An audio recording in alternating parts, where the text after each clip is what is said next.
My cousins live in North Dakota. They're both freshmen in college, and for the winter break, I decided to spend some time with them. We were at their friend's house one night, drinking in our basement with some other girls, and it was really late, like 3 a.m. I was falling asleep, so I decided to walk home. They live in a desolate area with lots of snow, and it gets really cold, especially at night. But the houses weren't too far apart, and when the moon is out, it seems light outside. The path we always take is straight behind their house through some wooded areas, then more open land. And as I was shuffling home through the snow with my head down, I look up, and to my left, my 10 o'clock, and probably like 75 yards away is another figure walking in the opposite direction. I saw him a split second before he saw me, and when he did, he kind of jerked his shoulders up a little, obviously startled from the sight of me as I was with him. I laughed out loud for some reason, just from the shock or something, and gave him a little wave like, "Oh, you startled me, haha, sorry," kind of thing. He just stood there and stared at me. I thought he was gonna say something for a second, and so I was stopped too, just looking at him. He had a full face ski mask on, and I could tell it was a dude cause he was really tall. But he didn't say anything, so it felt like forever. It's just me and some stranger in a ski mask looking at each other in the desolate woods in the middle of winter at 3 a.m. A huge chill went down my spine, and a voice said, "You need to get the fuck out of here right now." I turned and started walking as fast as I could home. I've never been that scared in my life. I was a little drunk, stoned, and very paranoid. I imagined me walking home from the opposite perspective, and the man is running up from behind with an axe, so I literally just screamed and started sprinting as fast as I could all the way home, thinking that this guy could easily follow my tracks in the snow, and I could get murdered. Luckily, I didn't, but I don't think I'll be visiting them anytime soon.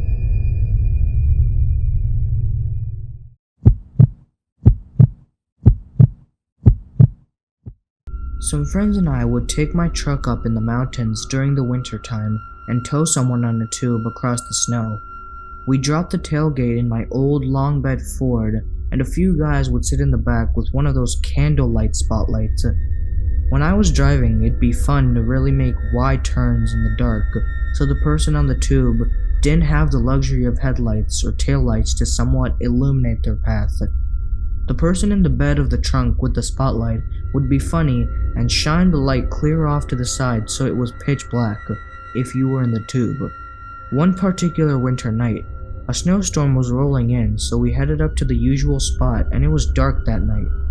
A friend was on the tube, and I was driving watching my mirrors as I'd swing him wide enough he had little light to see anything. The guy with the spotlight shone the light clear to the side of the truck. As I checked my mirror and I made eye contact with a guy dressed in jeans, a red plain shirt, and a blazing orange ball cap. As we made eye contact, I lost all control of my body for probably only 5 seconds, but it felt like an eternity. I stopped the truck and turned it around and asked the guys if they had saw him. They all said no, so I flipped the truck around and turned on the high beams, and they shined the spotlight all over. I got out and looked for footprints in the fresh snow and saw nothing. That night, we went back home and I told my dad about the weird experience, and he didn't think anything of it. A week later, on the news, the police reported finding a body in the area close to where we were and asked for any tips. My old man convinced me to call the police and tell them we were in the area and saw the guy. I called, and the police said they'd send an investigator over. He came over to the house, and I recalled the same experience, saying it happened 7 days earlier. As soon as I said that, the investigator asked me, "You are sure on your date?" I was positive, and he showed me a picture of the body they found wearing the same red plain shirt and a blaze orange ball cap. He informed me that the body had been on the mountain for at least 1 month, so I must have just seen something. Turns out it was a man who had mental issues and committed suicide on the mountain 1 month prior to when I saw him.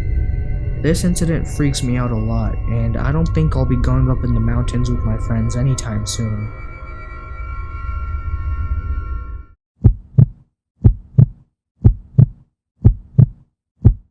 This happened to me about 3 to 4 years ago, but I've just now decided to share it. I was about 16 years old at the time, and I had a group of friends. We're still friends and have been since childhood. This was in 2016, around the time the clown epidemic happened, where people would dress up as clowns and scare people off, either for pranks or with the intentions of actually hurting people. I myself never wanted to get in this situation, as I've always been afraid of clowns. Anyway, it was any day like other. I was hanging out with my friends, and we went to this little baseball field that we had found in the woods, and to be honest, it was very private. We live in the countryside, and we have to go through a small patch of woods to get to this baseball field. Now, my friends' houses were a completely different direction than mine, so that meant that at a certain point in the woods, I had to walk alone. So this day, we left late to go to the baseball field where we hung out, and when we all got together, we just did normal teenager things, and we decided to leave once the sun just started to set. Now, as I said before, at a certain point, me and my friends had to split different ways to go to our houses. So I now had to walk alone in the woods. I didn't really worry about anything, as I had walked many times alone, and nothing really happened. As I was walking though, I started hearing some footsteps. The sun was just about completely set at this point, and I was starting to get uneasy. I don't want to sound cliche or anything, but these footsteps didn't sound like animal ones. They sounded like human footsteps, and I could tell that there was more than one pair.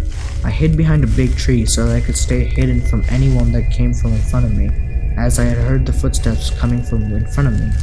They sounded like they were maybe 100 or so feet away from me. The position I was hiding in, I could see other people, but people walking by couldn't see me unless I made my presence known. You might ask why I was hiding. Well, because people walking in the middle of the woods at sunset means nothing but trouble. By now, the sun had completely set, and as a 16-year-old, I was scared shitless that someone was going to grab me or something, and I'm sure that anyone would be if they were in my position. I waited for about 5 minutes or so, dreading to make a move in fear of being heard. Right as I was about to start walking again, I heard footsteps coming in my direction. I froze in my spot, not daring to make a move. The footsteps got closer and closer till they got literally about 10 feet from where I was. I peered out from the tree just a little bit, but it was enough to see two people standing there. It was pretty dark, but by now my eyes had adjusted, and I could just barely see both of them in clown costumes. They appeared to be holding something sharp in their hand, and it looked like a machete or something. They appeared to be looking around as well, as if they were looking for someone, and I felt one of the clown's eyes pass me. I quickly ducked behind the tree, hoping and praying to God that they didn't see me. They started to talk to each other, but I couldn't tell what they were saying, as they were speaking in almost like a whisper. I stupidly started to back away, maybe thinking that I could run from them, but the thing I feared most to happen, happened. As I was backing off, I stepped on an empty can and crushed it, making a big noise, and it suddenly went quiet. The clown stopped talking. I just froze, not knowing what to do. My heart was pounding really fast. As I was planning my next move, I felt something grab my left arm and squeeze it tight. Now, without thinking twice, I screamed and ran as fast as I could through the woods. I didn't look back once, but I heard footsteps closing in from behind, and I knew that the clowns were chasing me. Millions of thoughts were racing through my head. It was a scene just like in a horror movie. I continued running, and eventually I made it out of the woods, and I think I stopped hearing the footsteps behind me after I had left the woods. I ran back home, completely exhausted and out of breath. My mom asked me what had happened, and I told her that I just ran back home, and that it was just a racing challenge with my friends. I didn't want to tell her what really happened, as I didn't want her to stop me from going outside anymore. I went to my room and called my friends immediately and asked each and every one of them if they had made it back home safely. Luckily, they did, and said that neither of them had seen any clowns nor had been followed. I was relieved to hear that. I don't know who those clowns were or what they wanted, but the way they grabbed my hand with the fact that they had a machete or some sort of sharp object in their hands meant that they wanted to hurt someone. and if I hadn't had escaped that day, that someone would have been me. Nothing like that has ever happened since, and I hope it never does. Like I said, I've never told anyone in my family about this incident.